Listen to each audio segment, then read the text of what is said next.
श्री स्वामी समर्थ. जय जय स्वामी समर्थ. स्वामींचं नाव घेऊन मी आजच्या ह्या नवीन व्हिडिओला सुरुवात करते. यंदा 23 डिसेंबर म्हणजेच मंगळवारी आहे पौष विनायक चतुर्थी. यावेळेस विनायक चतुर्थीला अंगारक योग जुळून आलेला आहे. विनायक किंवा संकष्टी चतुर्थीला अंगारक योग जुळून येणे विशेष मानले जाते. याबद्दल मुद्दल पुराण तसेच गणेश पुराणात संदर्भ आढळून येतो. अंगारक म्हणजे मंगळ ग्रह जो निखाऱ्यासारखा लाल भडक दिसतो. त्याने भारद्वाज ऋषींकडून गणेश मंत्र घेतला आणि गणरायाची उपासना केली. त्याच्या उपासनेवर प्रसन्न होऊन बाप्पाने त्याला आशीर्वाद दिला की माझ्या जन्माची तिथी चतुर्थी होती, म्हणून मंगळवारी येणारी चतुर्थी तुझ्या नावावर अर्थात अंगारकी चतुर्थी म्हणून ओळखली जाईल.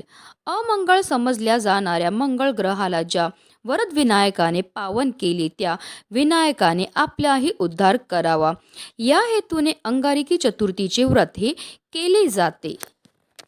वर्षातील सर्व चतुर्थी व्रत केल्याचे फळ मिळते. शिवाय मंगळ ग्रहाची आणि खुद्द गणरायाची आपल्यावर कृपादृष्टी होते.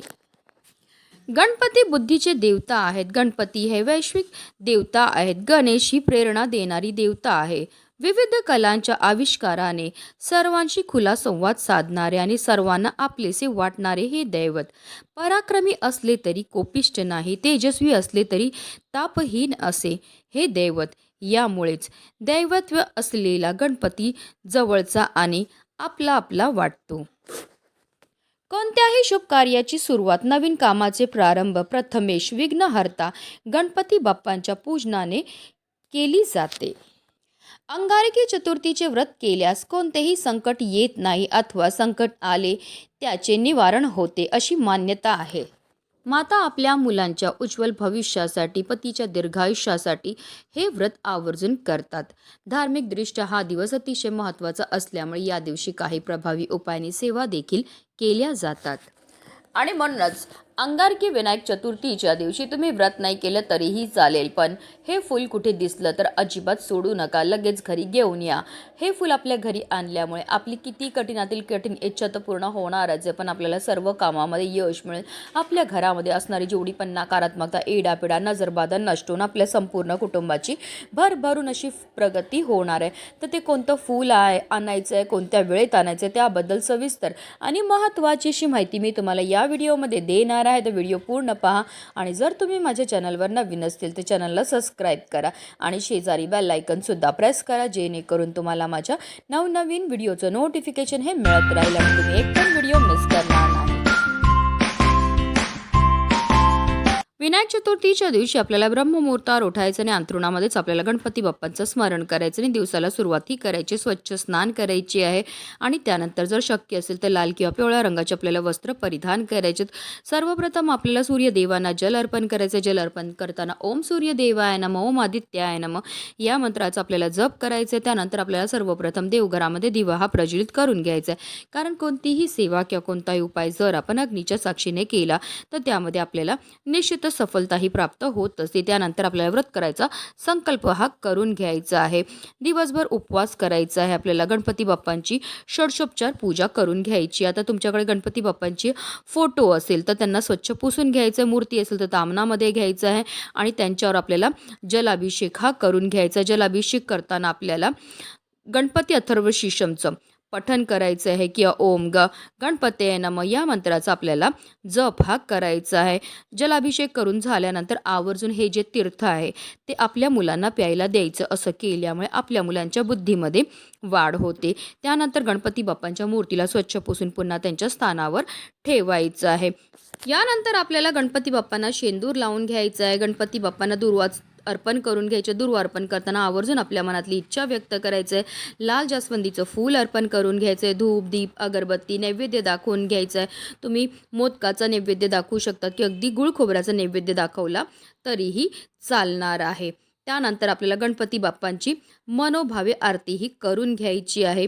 तसेच आपल्या मुलांकडनं सुद्धा गणपती बाप्पांना दुर्वा, जास्वंदीचं फूल अर्पण करायला लावायचं आहे. मुलांकडनं सुद्धा ओम गणपतये नमः या मंत्राचा जप हा करायचा आहे. दिवसभर आपल्याला व्रत हे करायचं आणि संध्याकाळी पुन्हा गणपती बाप्पांची विधिवत पूजाही करून घ्यायची आहे. विनायक चतुर्थीचे व्रत हे एकादशी व्रताप्रमाणे दोन्ही वेळेस उपवास करून दुसऱ्या दिवशी सोडावे असे शास्त्रात म्हटले आहे. आता जर तुम्हाला उपवास शक्य नसेल तर आपल्याला गणपतीची मनोभावे पूजा अर्चनाही करायची आहे. ओम सिद्धी विनायकाय नमः या मंत्राचा जप करून व्रतपूर्ती करावी. अशा रीतीने आपल्याला पूजाही करून घ्यायची आहे. जास्वंदीचं लाल फूल म्हटलं की आपल्या डोळ्यासमोर सर्वप्रथम येतात ते म्हणजे आपले लाडके गणपती बाप्पा. कारण गणपती बाप्पांना हे फूल अतिशय प्रिय आहे. हे फूल शक्ती, ऊर्जा, पवित्रता आणि सौभाग्याचे प्रतीक मानले जाते. गणपतीच्या पूजेमध्ये लाल जास्वंदीचे फूल अर्पण केल्याने ते प्रसन्न होतात आणि सर्व अडथळे दूर होतात. हे फूल देवी लक्ष्मी, दुर्गा आणि काली यांनाही अर्पण केले जाते. लाल रंग शौर्य, शक्ती आणि ऊर्जेचे प्रतीक असल्याने देवी पूजेमध्ये याला विशेष महत्त्व आहे. जास्वंद सकारात्मक ऊर्जा, उत्साह आणि तेजाचे प्रतीक मानले जाते, ज्यामुळे घरातील नकारात्मक ऊर्जा दूर होते. सूर्यदेवाची उपासना आणि मंगळवारी हनुमानाला लाल जास्वंदीचे फूल अर्पण करणे शुभ मानले जाते. वास्तुशास्त्रानुसार जास्वंदीचे झाड घरात लावले अत्यंत शुभ मानले जाते, ज्यामुळे घरामध्ये सुख समृद्धी येते. जर तुमच्या घरामध्ये भरपूर प्रमाणामध्ये नकारात्मकता असेल, चिडचिड होत असेल, हट्टीपणा होत असेल, मुलांचा आजारी पडत असतील, मुलं घरामध्ये भांडणं होत असेल, कलह होत असेल, पैसे टिकून नाही राहत असतील, तर आवर्जून हा प्रभावी उपाय जो आहे तो करायचा आहे. म्हणूनच आपल्याला काय करायचं आहे, लाल जास्वंदीचं एक पान आणि एक फूल आपल्या घरी घेऊन यायचं आहे. हे जे फूल आपण घरी घेऊन येणार आहेत ते आपल्याला घरी आणल्यानंतर गणपती बाप्पांना अर्पण करायचे. त्याचबरोबर आपल्याला 11 तांदळाचे दाणे सुद्धा घ्यायचे. जे तांदळाचे दाणे आपण घेणार आहेत ते व्यवस्थित पाहून घ्यायचे. ते अखंड असावे, कुठेही तुटलेले फुटलेले किंवा खराब झालेले नसावे. आता आपल्याला एक प्लेट घ्यायची आहे. प्लेटमध्ये हे 11 तांदळाचे दाणे ठेवायचे. त्या तांदळाच्या दाण्यावर आपल्याला थोडीशी हळद आणि कुंकू टाकून त्या दाण्यांना लाल पिवळं करून घ्यायचं. अर्थात काय तर आपल्याला अक्षदा तयार करून घ्यायच्या आहेत. आता आपल्याला देवघरामध्ये बसून काही सेवा ह्या करायच्या. जेव्हा आपण सेवा करतो त्याचबरोबर काही उपाय करतो, तर त्यामुळे आपल्याला केलेल्या उपायाचं अतिशीघ्र फळ हे प्राप्त होत असतं. आता जे 11 तांदळाचे दाणे ते आपल्याला आपल्याजवळ घेऊन देवघरामध्ये आसन घेऊन बसायचे. आता 11 तांदळाच्या दाण्यामधला एक तांदळाचा दाणा आपल्या उजव्या हातामध्ये घ्यायचा आहे. ओम श्री विघ्नहर्ताय नमः किंवा ओम सिद्धी विनायकाय नमः या मंत्राचा आपल्याला जप करायचा. आपल्या मनातली इच्छा बोलायची आहे आणि त्यानंतर हा तांदळाचा दाणा सुद्धा आपल्याला त्या जे जास्वंदीचं फूल आपण गणपती बाप्पांना अर्पण केलेलं आहे तिथे अर्पण करायचं. पुन्हा दुसरा तांदळाचा दाणा घ्यायचा आहे. ओम सिद्धी विनायकाय नमः या मंत्राचा जप करायचा. आपल्या मनातली इच्छा व्यक्त करायची आणि हा तांदळाचा दाणा सुद्धा आपल्याला त्या लाल जास्वंदीच्या फुलाजवळ अर्पण करायचं. अशा रीतीने आपल्याला 11 वेळा ओम सिद्धी विनायकाय नमः या मंत्राचा जप करायचं. 11 वेळा आपल्याला आपल्या मनातली इच्छा व्यक्त करून हे तांदळाचे दाणे जे ते लाल जास्वंदीच्या फुलाजवळ अर्पण करायचे आहेत.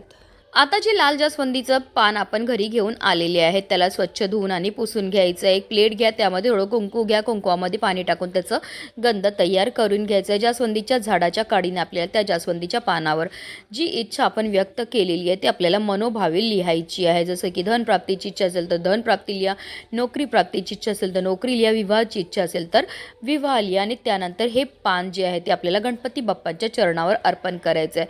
पुन्हा आपल्याला 21 दुर्वांची जुडी घ्यायची. आपल्या मनातली इच्छा जी आपण पानावर लिहिलेली आहे ती व्यक्त करायची. गणपती बाप्पांच्या मस्तकाला ही दुर्वांची जुडी लावायची आणि त्यांच्या चरणावर आपल्याला ही दुर्वांची जुडी जी आहे ती अर्पण करायची आहे. त्यानंतर आपल्याला हात जोडून मनोभावे गणपती बाप्पांना प्रार्थना करायची. जी इच्छा आपण पानावर लिहिली ती इच्छा पूर्ती होण्याकरता आपल्याला प्रार्थनाही करून घ्यायची. संपूर्ण दिवसभर हे इच्छा लिहिलेलं पान, 21 दुर्वांची जुडी, तसेच लाल जास्वंदीचं फूल आणि तांदळाची दाणे आपल्याला गणपती बाप्पांच्या चरणाजवळच ठेवायचे. तरी संध्याकाळी 5 वाजल्यानंतर आपल्याला काय करायचं, इच्छा लिहिलेलं पान त्यावर 21 दुर्वांची जुडी ठेवायची आहे. तसेच जे लाल जास्वंदीचं फूल आपण ठेवलं या तिन्ही वस्तूंना एकत्र करून त्याची एक जुडी पांढऱ्या कॉटनच्या दोऱ्याने आपल्याला बनवून घ्यायची आहे. तसेच जे 11 तांदळाचे दाणे आपण ठेवलेले होते ते सुद्धा तिकडनं उचलायचे आणि घेऊन जायचे आपल्या घराजवळ असणाऱ्या गणपती बाप्पांच्या मंदिरामध्ये. हा उपाय आपल्याला मंदिरामध्ये जाऊन करायचं. मंदिरामध्ये गेल्यावर सर्वप्रथम गणपती बाप्पांसमोर दिवा प्रज्वलित करून घ्यायचं. त्यांना हळद, कुंकू, अक्षदा, धूप, दीप, अगरबत्ती दाखवून घ्यायची. गोडाचा नैवेद्य घेऊन गेले असतील तर तो अर्पण करून घ्यायचा आहे. आणि त्यानंतर जे इच्छा लिहिलेलं पान आहे, जास्वंदीचं फूल आणि दुर्वाची जी जोडी आहे ती आपल्याला आपल्या मनातली इच्छा व्यक्त करून गणपती बाप्पांच्या मस्तकावर लावायची, त्यांच्या चरणावर अर्पण करायचे. तसे जे 11 तांदळाचे दाणे आहेत घेऊन गेलेले ते सुद्धा आपल्याला गणपती बाप्पांच्या चरणावर अर्पण करायचेत. अंगारकी विनायक चतुर्थीच्या दिवशी नेहमीच्या तुलनेत गणेश तत्व हे 1 सहस्त्रपटीने जास्त कार्यरत असतात आणि जर हा उपाय आपण मंदिरामध्ये जाऊन केला तर आपली कितीही कठीणातील कठीण इच्छा ही साक्षात गणपती बाप्पा पूर्ण करतील. म्हणूनच व्हिडिओ जास्तीत जास्त लोकांपर्यंत शेअर करा. गणपती बाप्पा मोरया.